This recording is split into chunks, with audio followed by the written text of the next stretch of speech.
Agora vai, página 182, para todo mundo. Na sessão seguinte, que é a sexta, ele começou por dizer que devia contar-me um evento de sua infância.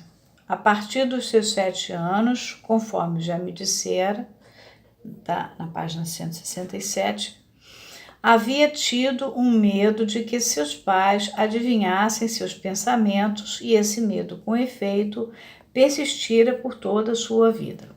Com 12 anos de idade, o pai já tinha morrido. Tinha gostado de uma menina, irmã de um amigo seu. Respondendo a uma pergunta, que Freud interrompeu para perguntar alguma coisa, ele disse que seu amor não fora sensual. Não quisera vê-la nua porque ela era muito pequena. Todavia, ela não lhe mostrara tanta afeição como ele havia desejado. E, consequentemente, viera-lhe a ideia de que ela lhe seria afável se alguma desgraça viesse a lhe acontecer. E, como exemplo dessa desgraça, a morte de seu pai insinuou-se forçadamente em sua mente.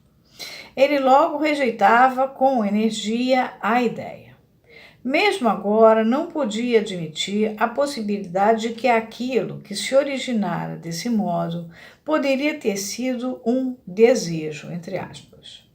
Não fora claramente outra coisa senão uma, entre aspas, corrente de pensamento. Nota.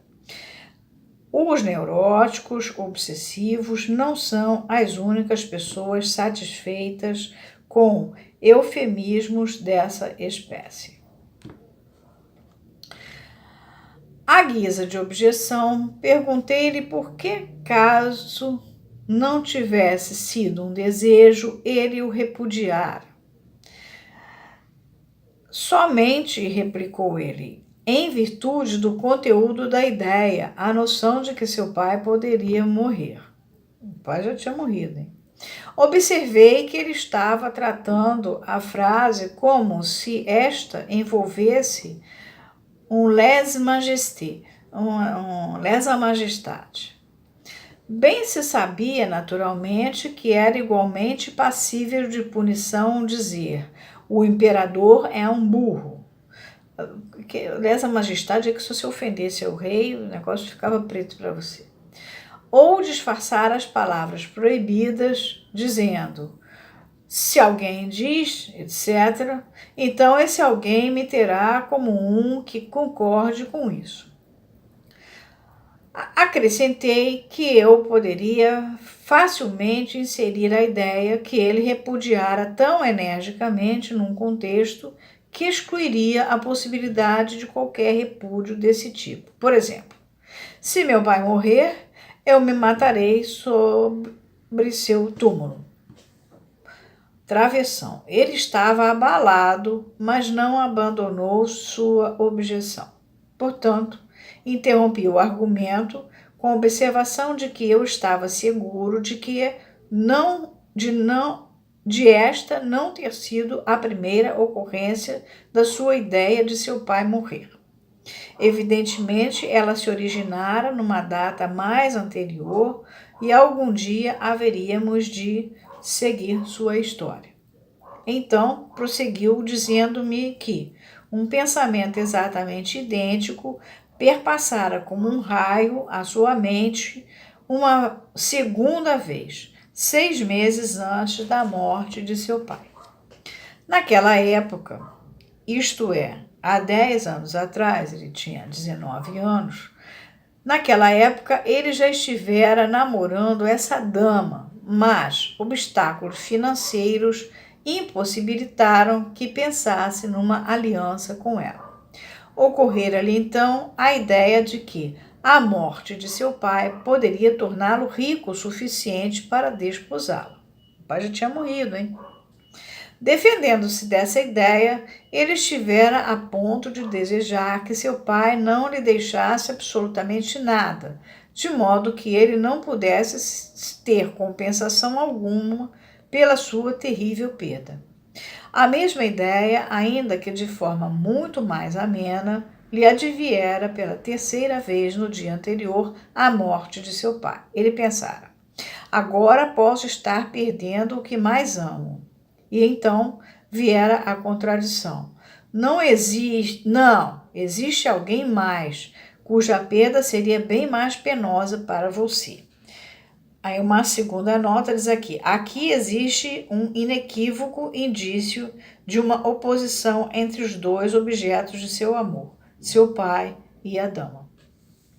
Esses pensamentos surpreenderam-no muito, de vez que ele estava bem seguro de que a morte de seu pai jamais poderia ter sido objeto de seu desejo, mas apenas de seu medo. Após essas palavras que enunciou forçadamente, achei aconselhável trazer à observação um novo fragmento de teoria. Conforme a teoria psicanalítica, eu lhe disse, todo medo correspondia a um desejo primeiro, agora reprimido, ou talvez esteja escrito recalcado. Vejam na edição alemã. Por conseguinte, éramos obrigados a acreditar no exato contrário daquilo que ele afirmara. Isso também se ajustaria a uma outra exigência teórica, ou seja, a de que o inconsciente deve ser o exato contrário do consciente. Isso Freud já sabia desde a interpretação dos sonhos no capítulo 7. Ele estava muito agitado com isso e muito incrédulo. Queria saber como lhe fora possível ter um desejo desses, considerando que ele amava seu pai mais do que amava qualquer outra pessoa no mundo. Não podia haver dúvida de que ele teria renunciado a todas as suas próprias perspectivas de felicidade, se fazendo pudesse ter salvo a vida de seu pai. Aí vem Freud. Respondi que exatamente um amor assim intenso era a pré-condição necessária do ódio reprimido. De novo, talvez esteja escrito recalcado.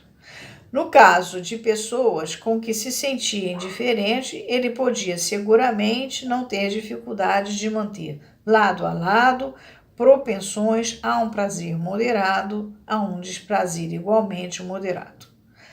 Por exemplo, supondo-se que ele fosse um oficial, ele poderia pensar que seu chefe era agradável como um superior, contudo, ao mesmo tempo, um velhaco como um advogado e desumano como um juiz. Abre parênteses, Freud. Shakespeare faz Brutus falar de Júlio César de um modo semelhante. Como César me amou, eu choro por ele. Como foi afortunado, eu me regozijo com isso. Como foi valoroso, eu o honro. Mas, como foi ambicioso, eu o matei. Nota, essas mesmas palavras, Júlio César, no capítulo 2, no parte 2, desempenharam importante papel nas associações a um dos sonhos do próprio Freud. Conferir a interpretação dos sonhos, que é publicada em 1900, no capítulo 6, final da seção F, na Standard Edition brasileira, no volume 5 da Imago. Bom,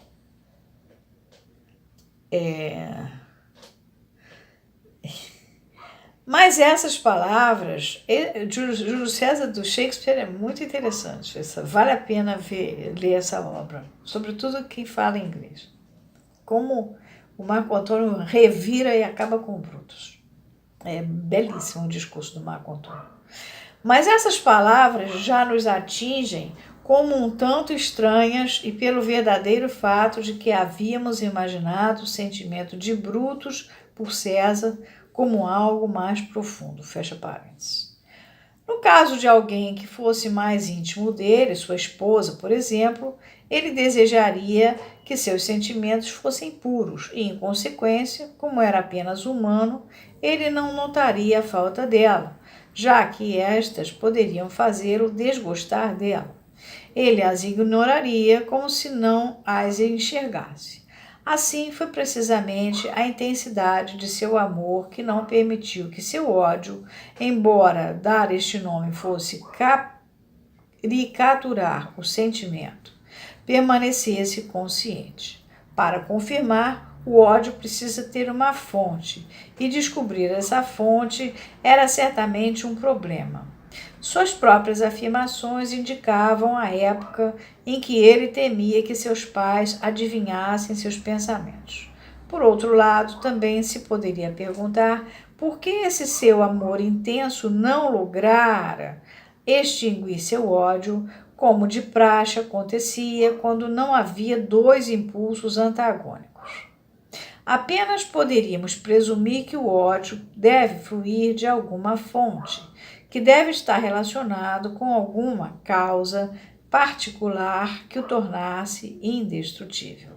Por outro lado, então, alguma conexão dessa espécie deve estar mantendo vivo o seu ódio pelo pai, ao passo que, por outro lado, o seu intenso amor o impedia de tornar-se consciente. Por conseguinte, nada restou para ele a não ser existir no inconsciente, embora fosse, vez ou outra, capaz de irradiar-se por instantes para dentro da consciência. Isso de ódio e amor, Freud só vai resolver lendo Empédocles muito mais tarde. E aí sim ele vai dar um belo fecho da teoria pulsional. Ele admitiu que tudo isso ressoava um tanto plausível, mas ele naturalmente não estava, em última análise, convencido pelo fato. Nota do Freud: jamais constitui objeto de discussões como esta criar convicção. Elas apenas pretendem trazer à consciência os complexos reprimidos, pôr em movimento o conflito no campo da atividade mental consciente e facilitar a emergência de material novo a partir do inconsciente. Um sentimento de convicção só é alcançado depois que o próprio paciente trabalhou sobre o material reclamado, e enquanto ele não esteja inteiramente convicto, o material pode ser considerado inesgotado. Disse que não se arriscaria a indagar como uma ideia desse tipo poderia conter remissões, como poderia ela aparecer por um instante quando ele tinha 12 anos de idade e depois com 20 anos e então, mais uma vez, 2 anos mais tarde, dessa vez para sempre. Ele não podia acreditar que sua hostilidade fora extinguida nos intervalos e, contudo, durante o curso destes, não houvera sinal algum de autocensuras. Respondi que alguém, sempre que perguntava algo assim, já estava preparado com uma resposta. Precisava ser encorajado a continuar falando. Ele então prosseguiu, parecia que com alguma desconexão, dizendo que fora o melhor amigo de seu pai e que seu pai fora seu melhor amigo, exceto em alguns tópicos nos quais pais e filhos comumente se mantinham separados uns dos outros. O que queria ele dizer com isso? Pergunta o Freud. Continua o cara, houvera entre eles uma intimidade maior do que então existia entre ele e seu melhor amigo. No que concerne a dama, por cuja causa ele sacrificara seu pai com aquela sua ideia, era verdade que a amara muito, mas jamais sentira realmente desejos sensuais por ela, como constantemente tivera em sua infância. Ao mesmo tempo, em sua infância, os impulsos sensuais haviam sido muito mais intensos do que durante a puberdade. Nesse ponto, disse-lhe que pensava que ele então fabricara a resposta que estávamos esperando e que simultaneamente havia descoberto a terceira grande característica do inconsciente, que está na página 182. Ele já explicou lá atrás. Inconsciente, preconsciente, inconsciente, a consciência, então. A fonte da qual sua hostilidade pelo pai tirava a sua indestrutibilidade era, evidentemente, algo da natureza de desejos sensuais, em itálicos. E, nessa correlação, ele deve ter sentido seu pai como uma interferência, em itálico, de uma ou de outra forma. Acrescentei que um conflito dessa espécie entre a sensualidade e o amor infantil era totalmente típico. As remissões de que ele falara ocorreram porque a explosão prematura de seus desejos sensuais havia sofrido como consequência imediata uma considerável diminuição da violência deles. Só quando ele foi novamente arrebatado por intensos desejos eróticos foi que reapareceu sua hostilidade de novo devido à revivescência da antiga situação. Então fiz com que ele concordasse que eu o havia levado nem ao assunto que eu não o havia levado nem ao assunto da infância, nem ao do sexo, mas que ele despertara ambos por sua livre e espontânea vontade. Imaginem, travessão. Então continuou perguntando por que simplesmente não chegara a uma decisão. Na época em que estava apaixonado pela dama, relativamente a saber se a interferência de seu pai naquele amor não poderia, por um momento que fosse, pesar contra seu amor pelo pai.